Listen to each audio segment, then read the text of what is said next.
112 आता है। देखो क्वेश्चन दिया अपने को, find the number of all possible matrices order 3 by 3। ठीक है, ऑर्डर कितना दिया है, 3 by 3 दिया है। ठीक है, तो अपने को बोल रहा है विथ ईच एंट्री। ठीक है, यानी एंट्री करने का दो ही ऑप्शन है, या तो 0 या 1। ठीक है, अब जरा ध्यान से समझना कि जैसे हमारा मैट्रिक्स है, कोई भी मैट्रिक्स कंसीडर कर लेते हैं, let A matrix equals to 3 by 3 का बनाना है। ठीक है, तो 3 by 3 में टोटल कितने एलिमेंट्स हो जाएंगे, 9 एलिमेंट्स हो जाएंगे। ठीक है, टोटल 3 into 3, 9 एलिमेंट्स। ठीक है, तो 9 एलिमेंट्स इसमें आएगा 3 by 3 में, और उसमें एंट्री करना है या तो 0 या 1। ठीक है, 0 या 1 करना है।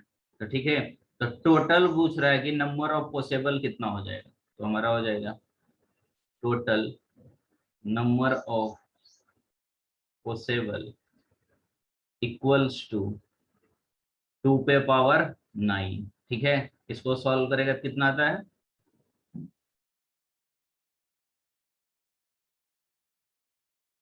इसको सॉल्व करेगा कितना आएगा, 2 पे पावर 9।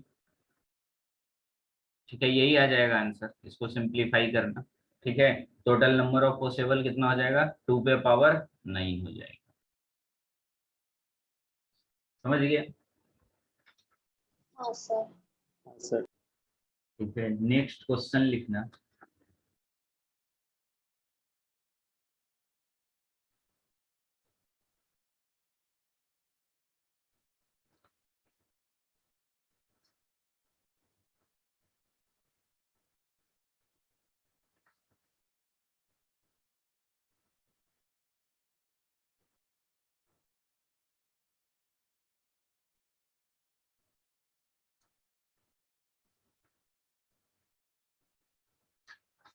क्वेश्चन नंबर 2 लिखो, सेकेंड।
तो क्वेश्चन है हमारा, if a equals to diagonal of 1 - 1 2 and b equals to diagonal of 2 3 - 1, then find, find करना है 3 times of a plus 4 times of b। ठीक है,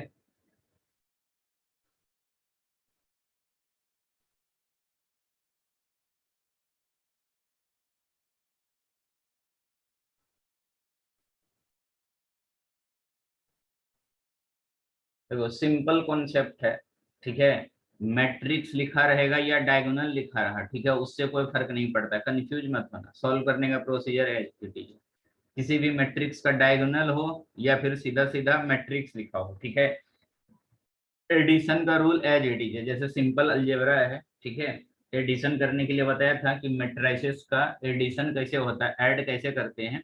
तो सिंपली दोनों मैट्रिक्स का क्या होना चाहिए, ऑर्डर सेम होना चाहिए। ठीक है, सेम ऑर्डर को हम लोग यानी प्लस माइनस आराम से कर सकते हैं। ठीक है, एडिशन सब्ट्रैक्शन कर सकते हैं। तो यहाँ से हम लोग फाइनली क्या लिखेंगे कि अपने को फाइंड करना है 3 times of A plus 4 times of B. ठीक है, इज इक्वल्स टू क्या लिख सकते हैं, 3 टाइम्स ऑफ ए। ए देखो दिया हुआ है, क्या दिया है, diagonal of 1 - 1 2 plus 4 times of diagonal of B. B कितना दिया है, 2 3 - 1 यही दिया है, ठीक है। अब इसको सिंप्लीफाई कर देंगे, सिंपल अलजेब्रा। अब 3 ये मल्टीप्लाई में, तो डायगोनल के हर एक एलिमेंट में मल्टीप्लाई हो जाएगा, अपन प्रॉपर्टी से पढ़े हैं, ठीक है। मल्टीप्लीकेशन में कोई भी स्केलर से जब किसी मैट्रिक्स मल्टीप्लाई करते हैं तो वो हर एक एलिमेंट में मल्टीप्लाई होता है। तो 3 आ जाएगा, इसमें हर एक में मल्टीप्लाई हो जाएगा, तो 1 × 3 3, 3 × -1 -3, 3 × 2 6 हो जाएगा, प्लस सिमिलरली 4 भी आ जाएगा, ब्रैकेट के अंदर मल्टीप्लाई हो जाएगा। तो डायगोनल ऑफ 2 × 4 8, 2 × 4 × 3 12, 4 × -1 -4, ठीक है, ये आ गया, ठीक है। अब हम लोग इसको सॉल्व कर देंगे। अब सॉल्व मतलब प्लस करना है, ठीक है, तो आसानी से प्लस कर सकते हैं। डायगोनल ऑफ मैट्रिक्स का सिंपल एडिशन क्या हो जाएगा, डायगोनल ऑफ, ध्यान से समझिए, करस्पॉन्डिंग एलिमेंट, ठीक है। तो 3 के साथ क्या आ जाएगा, 8 आ जाएगा, 3 + 8, फिर -3, -3 के साथ क्या आ जाएगा, 12 आ जाएगा, फिर 6, 6 के साथ -4 आ जाएगा, तो 6 + -4, तो हमारा आंसर आ जाएगा डायगोनल ऑफ 11 9 2, ठीक है। तो यही हो जाएगा हमारा 3 टाइम्स ऑफ A + 4B, ठीक है। यानी सिंपल अलजेब्रा है, बस वो कंफ्यूज करने के लिए ऐसा दिया है कि प्रॉपर्टी हमारा सेम लगेगा, जैसे अपन सिंपल मैट्रिसेस में लगाते थे प्लस माइनस में, सेम यहाँ भी लगेगा, ठीक है। समझ गए इसको? हाँ सर। हाँ सर। ठीक है, नेक्स्ट क्वेश्चन लिखना।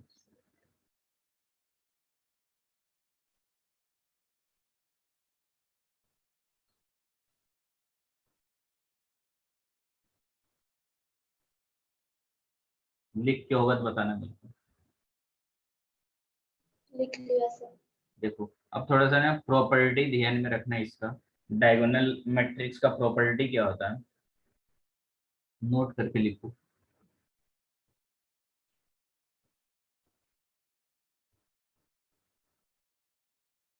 पहला पॉइंट में लिखना, फर्स्ट पॉइंट में देखो, matrix multiplication, matrix multiplication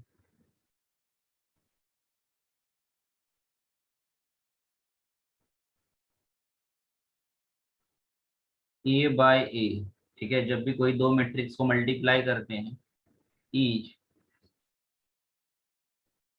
represented as A², यही होता है, A × A क्या होता है हमारा, A², ठीक है। तो 10 A⁴ रहा, इसको हम लोग क्या लिख सकते हैं, A × A × A, up to कहाँ तक, n टाइम्स तक लिख सकते हैं, ठीक है।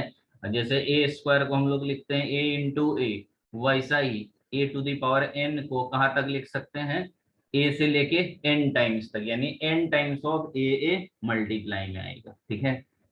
ये मल्टीप्लीकेशन का रूल है, मैट्रिक्स मल्टीप्लीकेशन। सेकंड पॉइंट में लिखना, पॉइंट नंबर 2 में, if A matrix equals to diagonal of A1, A2, A3 up to AN, and B matrix is equals to diagonal of B1, B2, B3 up to Bn, यानी last है हमारा Bn, इधर लिख देता हूँ,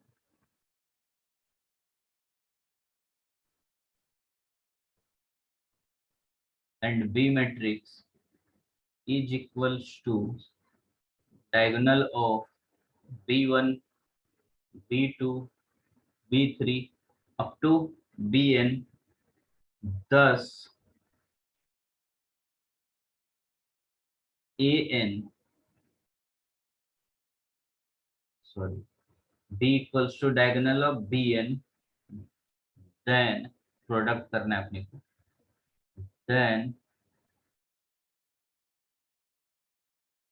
A cross B, यानी A multiply B, दोनों matrix को मल्टीप्लाई कर रहे हैं, तो हमारा देखो क्या हो जाता है, डायगोनल ऑफ सेम वैसा ही करस्पॉन्डिंग एलिमेंट्स, ठीक है, A1 को B1 के साथ कर देंगे, A2 को B2 के साथ, तो फाइनली हमारा डायगोनल आ जाएगा A1 B1 plus A2 B2, A2 को B2 के साथ, A2 B2 प्लस A3 को B3 के साथ, A3 B3, ठीक है, अप टू, कॉमा है यहाँ पे, प्लस नहीं, ठीक है, कंफ्यूज मत करना, कॉमा है ना बीच में, ठीक है, A1 B1 A2 B2 A3 B1 dot dot AN BN तक जाएगा, ठीक है, ये हो जाएगा हमारा डायगोनल का मल्टीप्लीकेशन, ठीक है, इसको ऐसा भी लिख सकते हैं कि 10 A to the power N equals to, ठीक है, A टू द पावर, अगर पावर में रखा तो हमारा हो जाएगा डायगोनल ऑफ A1 पे पावर N, B1 पे power N, up to AN पे पावर N, ठीक है, तो हम लोग ये भी बोल सकते हैं कि मल्टीप्लाई में तो ठीक है, मल्टीप्लाई कर दिया, और अगर पावर में N रखा तो जो भी डायगोनल का एलिमेंट है सभी पे पावर आ जाएगा, ठीक है, समझ गया यहाँ तक। हाँ सर। फिर एक और पॉइंट लिख देना इसी में, third point, if A and B are diagonal matrices, A and B are diagonal matrices of the same order,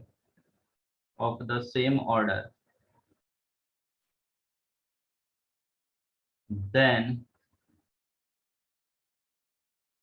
AB is equals to BA, AB equals to BA, or diagonal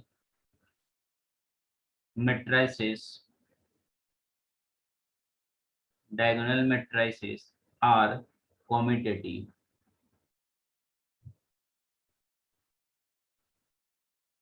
diagonal matrices are commutative, ठीक है, अगर मान लो कोई दो matrices है हमारा A and B are diagonal matrices है, ठीक है, ऑफ द सेम ऑर्डर, दोनों का ऑर्डर सेम होना चाहिए, तो A B equals to B A हो गया, और डायगोनल मैट्रिसेस आर कॉम्यूटेटिव, यानी A B equals to B A आ गया तो कॉम्यूटेटिव लॉ को फॉलो करता है, ठीक है, तो डायगोनल मैट्रिक्स कॉम्यूटेटिव लॉ को फॉलो करता है, ठीक है, उसके बाद नेक्स्ट पॉइंट में लिखना,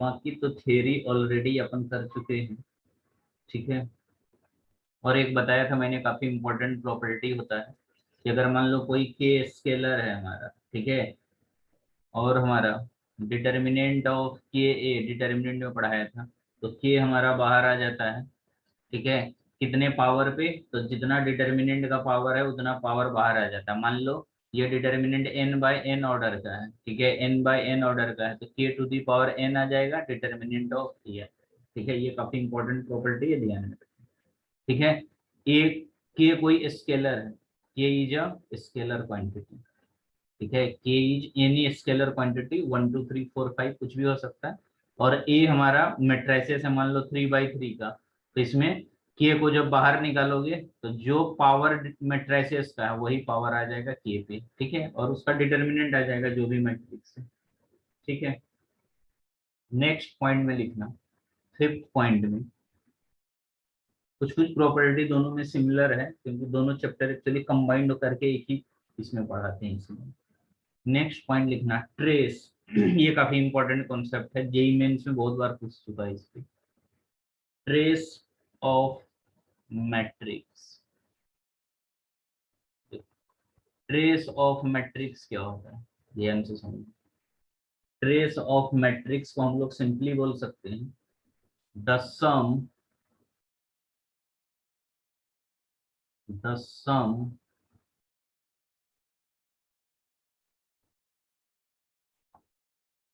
of the element of a square matrix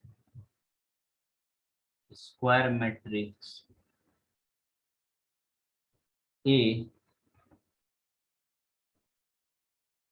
lying along the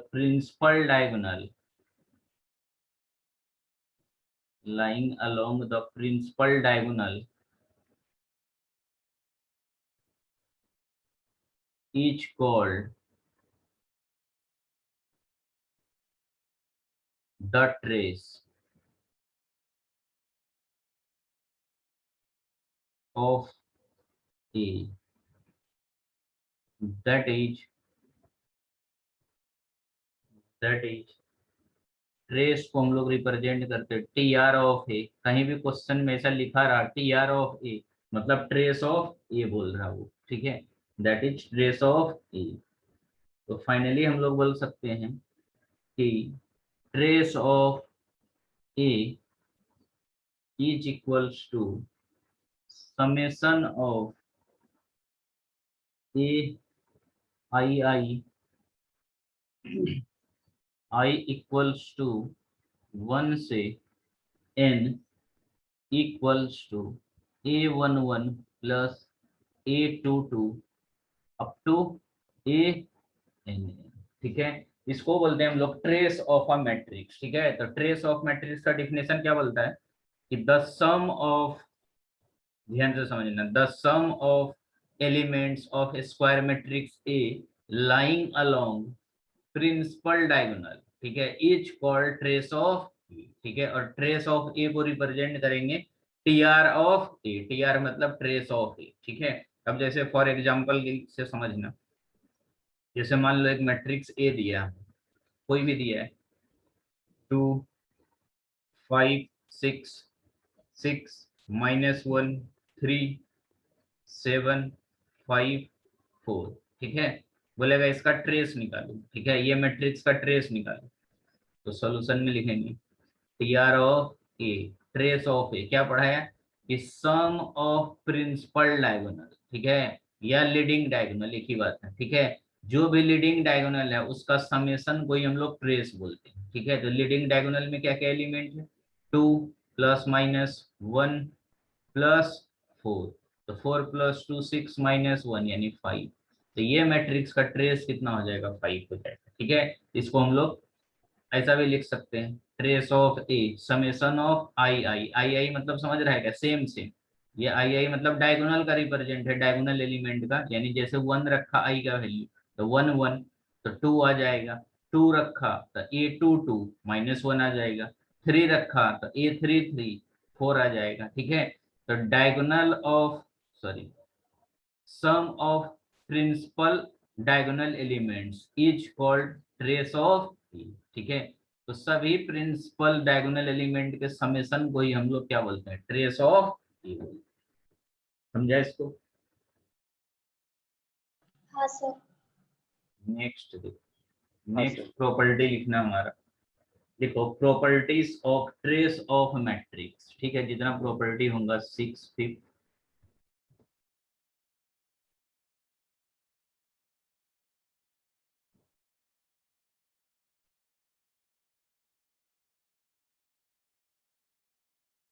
properties में लिखना।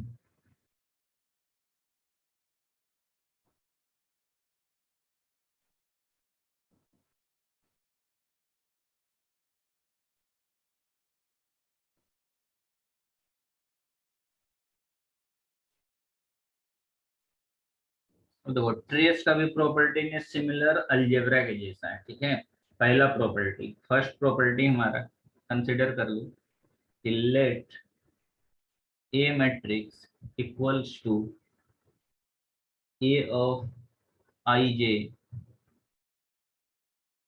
ऑर्डर है n/n स्क्वायर मैट्रिक्स है, n/n square matrix, and B B हमारा दिया है B equals to B of I J, और इसका भी ऑर्डर है n by n and lambda B scalar. ठीक है, कोई स्केलर क्वांटिटी हमारा, उसको कंसिडर कर ली हमने लैम्डा। ठीक है, तो पहला प्रॉपर्टी हमारा फर्स्ट, ट्रेस ऑफ लैम्डा ए। तो हमारा लैम्डा कांस्टेंट स्केलर है तो बाहर आ जाएगा, तो हमारा हो जाएगा ट्रेस ऑफ ए, पहला प्रॉपर्टी। ठीक है, कांस्टेंट बाहर आ जाएगा। ठीक है, पॉइंट नंबर 2 में trace of A plus B is equals to हो जाएगा trace of A plus trace of B. ठीक है, सिंपल अलजेब्रा है। ठीक है, और थर्ड में आ जाएगा हमारा मल्टीप्लीकेशन में trace of A into B, तो ये हो जाएगा तुम्हारा ट्रेस ऑफ बी ए। ठीक है, ए बी बोलो या बी ए बोलो, मीनिंग सेम है। ठीक है, तो ये 3 इंपॉर्टेंट प्रॉपर्टी है ट्रेस का। कोई स्केलर क्वांटिटी है, स्केलर को बाहर कर देना, ट्रेस ऑफ ए, और प्लस में रहा तो trace of A plus trace of B, और प्रोडक्ट में रहा ए बी, तो ये रिवर्सल प्रॉपर्टी को फॉलो करता है, ए बी रहा तो बी ए हो जाए। ठीक है, इसमें कोई डाउट है?